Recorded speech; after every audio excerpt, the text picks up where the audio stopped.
In this video, I'm going to talk about how $1 can make or break your tax appeal. In January of 2025, HB 581 went into effect. So as I make this video in March of 2026, it's been well over a year since that law has gone into effect. And one of the things that HB 581 did in terms of how it affects Georgia property tax appeals is that it's no longer quite so easy to get the 299C value freeze. Now, it's my belief it got tightened up because there was people who abused the system. In other words, they would go through the tax appeal system, wouldn't show up with any evidence, they would fill out the paperwork and just let the whole system play out without ever attending, and they would automatically get the value freeze. And I would say that that was never the intention of the law. And I will tell you, I have never subscribed to doing that. When you file a tax appeal, I believe you should make a good faith effort to provide evidence, explain your situation, the property, and so forth, and then negotiate a value reduction and then get the 299C value freeze. However, that clearly did not happen, and it happened on a rampant scale. So that got finally fixed. However, what that means now is in order for you to get the 299C value freeze, $1 reduction makes a big difference. Originally, when I made my first videos on HB 581, it was all theoretical. It was based on my interpretation as a non-lawyer of how this would play out. And in fact, it turns out that some of the things I predicted did come true. I still take the position, and it's been corroborated based on a BOE hearing when I made a remark. And when I openly asked the tax assessor during a BOE hearing, are you not going to even be willing to reduce a property value by $1 at the BOE hearing? And the person who represented the tax assessor's office sidestepped the question. Her position was, it's the BOE panel's job to make these type of decisions. However, the BOE panel was looking to the tax assessor's representative to see if there was an opening.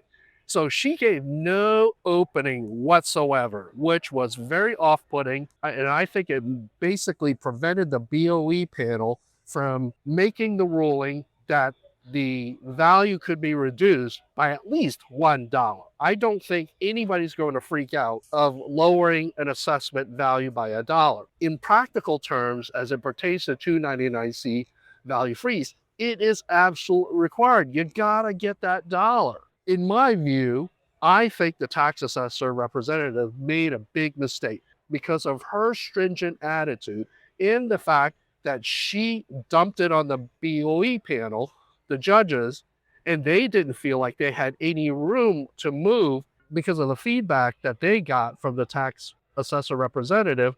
They didn't grant it. So you would end up going through a BOE hearing, and even if you fundamentally agreed, they wouldn't do the dollar thing.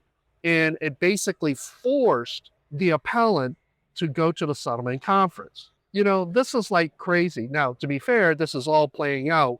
It's only been one tax year, but this is going to be round two.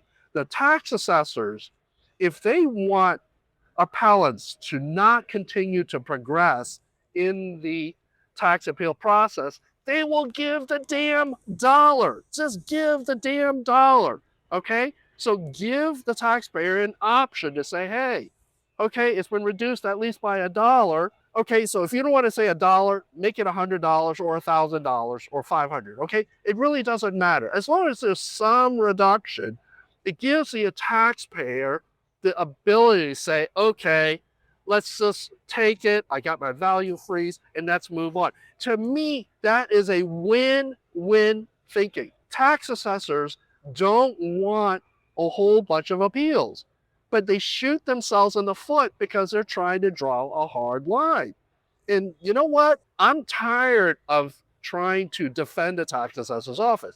I try to be fair. So more and more, a lot of my videos are skewing towards the appellants because the appellants are so underarmed, right? And appellants as a whole, we're underpowered, right? We don't have their information system. We don't have all the information they have. We are not trained on the things that they are trained on.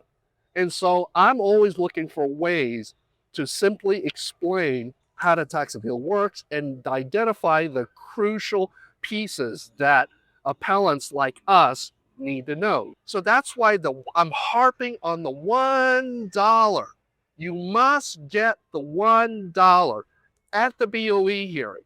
Now, the exception to that is it is still possible to negotiate a settlement prior to the BOE hearing, which I think people should attempt to do, but it requires you to do your homework and get some evidence together. And if you can get it there and settle it, I'm all for it. But if you must go through the BOE hearing, you've got to fight for that minimum $1. I had a debate with a friend over it. It was my suggestion not to be so on the nose about it. But now that the HB 581 is out, some people understand that you must have some reduction of some kind.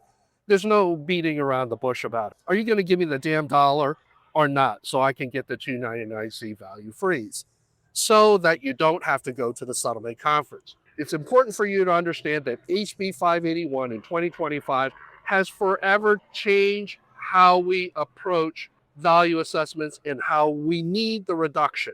Before it used to be an optional thing, but now it is required. You must argue for that $1 reduction at minimum. And if you don't get that $1, you go to the settlement conference. To me, it is very important to get the 299C value freeze. And don't let anybody tell you some line how, oh, they're trying to do away with it. Once they do away with it, we will deal with it. But until that day comes, it is perfectly valid. You're not a terrible human being to want your 299C value freeze. And I don't buy into this, oh, it's not fair to the other people. Well, you know what? The other people have the same ability to watch this video and all the other videos, buy my book, or learn from any number of sources how the property tax appeal process works. So the people who choose to put their head in the sand, they don't want to be involved, but for whatever reason, that's on them. Okay? I don't buy that argument how it's unfair. The property tax appeal system exists for a reason for citizens, because the lawmakers saw that tax assessors are not impervious to political influences and there needs to be check on their power. That's one of the reasons why it exists. And tax appeals, tax protests are perfectly legal, inappropriate in almost everywhere in the United States that I know of. Anyhow, I don't want to go on a soapbox. As you go into 2026 with HB 581, fight for that dollar. $1 makes all the difference in the world. And of course, my cat Lexi wants you to swipe that like button so we can spread this video to more property owners and taxpayers. Thank you for watching, and I will see you in my next video.